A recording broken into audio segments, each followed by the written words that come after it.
The emergency call came through to the Interstellar Wildlife Preserve at 0300 hours.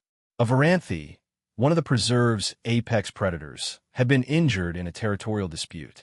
The creature was massive, weighing nearly 400 kilograms of muscle, fang, and claw. Its species had never been successfully treated while conscious.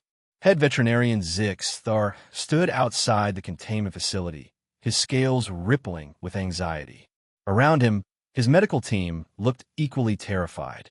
Through the reinforced glass, they could see the Varanthi thrashing, a deep gash across its flank leaking bioluminescent blood.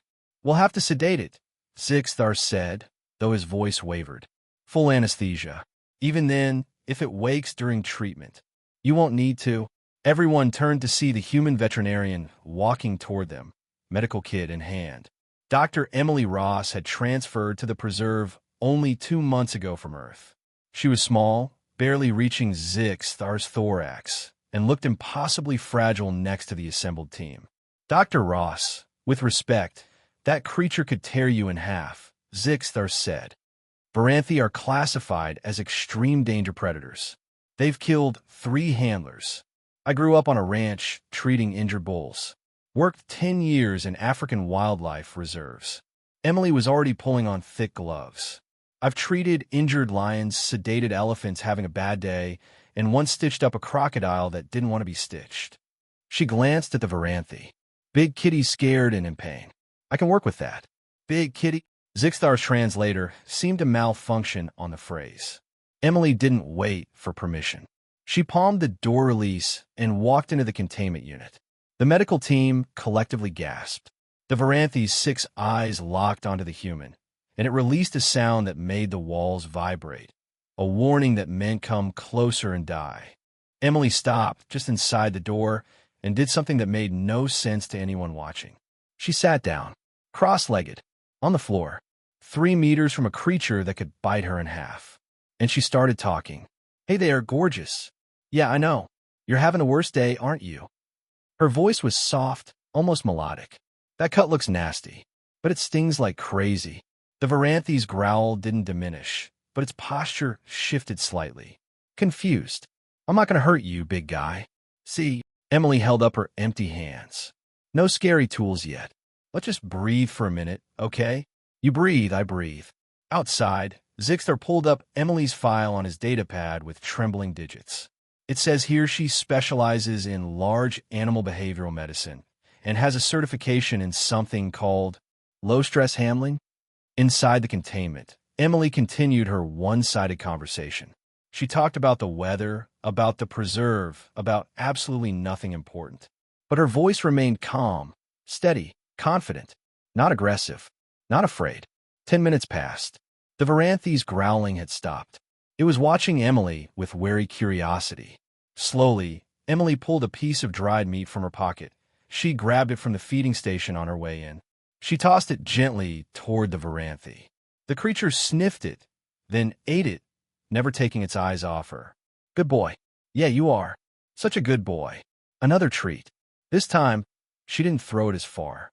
By the 20th minute, Emily was close enough to touch the Varanthi. She'd been inching forward between treats, talking constantly, moving so gradually that the predator barely registered her approach. She reached out. The medical team tensed and gently scratched behind the creature's auditory ridge. The Varanthi made a sound. Not a growl. Something else. Its entire body relaxed. "Oh, you like that?" "Yeah, all the scary predators like scritches. It's basically a universal constant." Emily examined the wound while continuing to scratch. "Okay, big guy, this is going to pinch, but we'll get through it together." She worked quickly and efficiently. Local anesthetic, irrigation, sutures. The Varanthi tensed several times, but Emily's constant stream of reassurance and strategic scratching kept it manageable. When it growled, she paused. When it relaxed, she continued. 30 minutes after entering, Emily walked out. The wound was cleaned, stitched, and bandaged. The Varanthi was resting comfortably, making that strange, not quite purring sound. The medical team stared at her in silence. "Ow!" Zixter finally managed. Emily shrugged. "Apex predators are just animals. Scared, hurt animals.